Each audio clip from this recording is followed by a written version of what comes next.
আইন করে কুইক রেন্টালে বিদ্যুতের দায়মুক্তি অবৈধ বলে রায় দিয়েছে হাইকোর্ট। এই নিয়ে আরো জানাতে এই মুহূর্তে আমাদের সঙ্গে হাইকোর্ট চত্বর থেকে যোগ দিচ্ছেন সহকর্মী জাহিদুল বাশার। কিছুক্ষণ আগে তো ডক্টর শাহদিন মালিক এই বিষয়ে কথা বলছিলেন।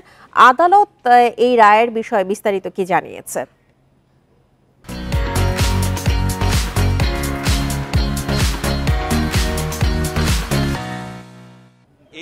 যেই আইনকে অবৈধ ঘোষণা করেছে হাইকোর্ট থেকে, এটি কিন্তু খুবই আলোচিত একটা আইন ছিল এবং আপনি জানেন যে এই নিয়ে বিভিন্ন বিষয় নিয়ে আলোচিত সমালোচিত হয়েছে বিগত সরকার, আওয়ামী লীগ সরকারের সময় যে কুইক রেন্টাল অর্থাৎ দ্রুত বিদ্যুৎ এবং জ্বালানি সরবরাহের জন্য বিশেষ আইন যেটি 2010 সালে করা হয়েছিল, সেই আইনের কয়েকটি ধারাকে চ্যালেঞ্জ করে হাইকোর্টে কিন্তু রিট পিটিশন দায়ের করা হয়েছিল এবং তার প্রেক্ষিতে রুল জারি হয়। আজকে সেই রুলের শুনানি শেষে আজকে কিন্তু জাজমেন্ট দিলেন বিচারপতি ফারাহ মাহবুব এবং বিচারপতি দেবাশিস রায়ের দ্বৈত বেঞ্চ। এখানে মূলত এই যে কুইক রেন্টাল আইনের দুটি ধারা নিয়ে সবচেয়ে বেশি সমালোচনা হয়েছে, যার 9 ধারায় বলা আছে যে এই আইনের অধীনে কোনো গৃহীত কোনো কার্যক্রম, আদেশ বা নির্দেশ যাই নেওয়া হোক না কেন, তা কোনো আদালতে এটাকে চ্যালেঞ্জ করা যাবে না, কোনো আদালতে এটিকে প্রশ্নবিদ্ধ করা যাবে না বা এ নিয়ে প্রশ্ন তোলা যাবে না। এই বিষয়টি নিয়ে একটি ধারা এবং আরেকটি হচ্ছে 6 ধারা, 6-এর কয়েকটি উপধারা রয়েছে। সেখানে এককভাবে এই বিদ্যুৎ ও জ্বালানি এই মন্ত্রণালয়ের যিনি মন্ত্রী বা যিনি দায়িত্বে থাকবেন বা প্রতিমন্ত্রী উপমন্ত্রী যিনিই থাকুক, যিনি প্রধানত দায়িত্বে থাকবেন, তিনি এককভাবে কোনো টেন্ডার ছাড়াই, সহজ করে যদি বলা হয় টেন্ডার ছাড়াই তিনি একক সিদ্ধান্তে যে কারোর সাথে চুক্তি করতে পারবেন, তিনি যে কোনো সিদ্ধান্ত নিতে পারবেন। এই দুটি ধারাকেই মূলত চ্যালেঞ্জ করে আদালতে এসেছিলেন একটি পক্ষ এবং তাদের আইনজীবী ছিলেন ডক্টর শাহদিন মালিক। তিনি কিছুক্ষণ আগে ব্রিফ করেছেন, আদালত থেকে এই দুটিকেই অসাংবিধানিক ঘোষণা করা হয়েছে।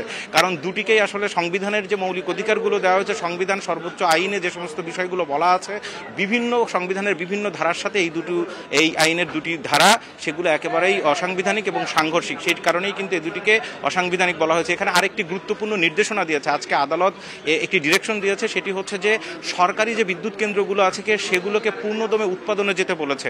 অর্থাৎ সরকারি যারা এই বিদ্যুৎ জ্বালানি মন্ত্রণালয় সহ যারা সংশ্লিষ্ট কর্তৃপক্ষ রয়েছে তাদেরকে নির্দেশনা দেওয়া হয়েছে যে সরকারি যে সমস্ত বিদ্যুৎ কেন্দ্রগুলো আছে সেগুলো যাতে, এখন আমরা দেখি যে বিভিন্ন জায়গায় বিদ্যুৎ কেন্দ্রগুলো কোথাও আংশিক আছে, কোথাও সমস্যা আছে, তো এইগুলোকে যথাসম্ভব সর্বোচ্চ ক্ষমতার যেই সদ্ব্যবহার যাতে করতে পারে পূর্ণদমে উৎপাদনে যেতে বলা হয়েছে। একই সাথে যেহেতু এই আইনের অধীনে এর আগে অনেকগুলো কুইক রেন্টালের যে বিদ্যুৎ কেন্দ্র সেগুলো স্থাপিত হয়েছে, তো সেইগুলোর যে চুক্তি সেগুলো পুনর্মূল্যায়ন করতে পারবে। আজকে সেই বিষয়টি কিন্তু আইনজীবী কিছুক্ষণ আগে জানিয়েছেন।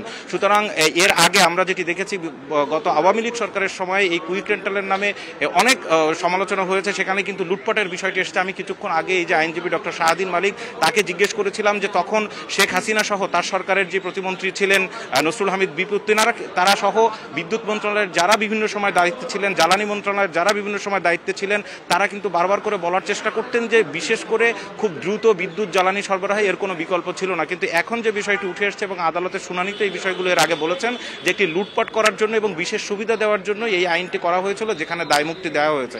এই ধরনের দায়মুক্তি দেওয়া আইনের কিন্তু খুবই সীমিত, মানে এই ধরনের আইন খুব একটা দেখা যায় না, সেই বিষয়টি কিন্তু আজকে আইনজীবী বলেছেন। তো সব মিলিয়ে এখন যেটি হলো যে যেহেতু এই আইনের দুটি ধারাকেই অসাংবিধানিক ঘোষণা করা হয়েছে, সুতরাং এই আইনের অধীনে যে সমস্ত কুইক রেন্টাল স্থাপিত হয়েছে, বিদ্যুৎ কেন্দ্র হয়েছে, সেগুলো পুনর্মূল্যায়িত হতে পারবে এবং সেই সুযোগ রয়েছে।